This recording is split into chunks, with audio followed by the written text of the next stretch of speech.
আসসালামু আলাইকুম। গজারের মোজা আফতাবনগরের পিছে চায়না বাজারের পিছে যান 3 শতাংশ বা 2 কাঠা একটা জমি বিক্রি করবে রাস্তার সাথে। এই যে হলো এটা সোনারগাঁ ইউনিভার্সিটি আর এলো চায়না প্রজেক্ট। হ্যাঁ, এই চায়না প্রজেক্ট এটা চায়না প্রজেক্টের সাথে খিলগাঁও 75 নম্বর ওয়ার্ডে বালুপার গজারিয়া মৌজা। এই যে এই সোনারগাঁ ইউনিভার্সিটির সাথে একটা রাস্তা আছে, এই যে আপাতত 6 ফিট একটা রাস্তা, এটা ভবিষ্যতে একটু বাড়বে। এই রাস্তার সাথে এই যে এই জমিটা বিক্রি করা হবে। এখানে জমি আছে 15 কাঠা, এখান থেকে ওনাদের টাকা দরকার, তাই 2 কাঠা বিক্রি করবে। তো আমরা চাচ্ছি আর 1 কাঠা বাড়ার জন্য। জমিটা যারা নেন দেখতে পারেন, এই যে এই জমিটা।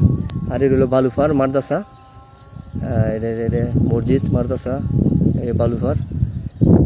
আর এর হলো বালুফার এই যে বাজারের সাথে যে 10 তলা বিল্ডিং, এই সাথে বাজারে মোজায় 2 কাঠা জমি বিক্রি করা হবে। এই যে বাইরে জমিটা দেখাই দিয়েছি, এই যে বাবু এসের সাথে। এই যে কেউ নিলে নিচে নাম্বার থাকবেন, ভিডিওটা ভালো লাগলে শেয়ার করবেন, আর ভালো নতুন ভিডিও পাইতে ফলো করে রাখবেন। সবাই ভালো থাকবেন। আসসালামু আলাইকুম।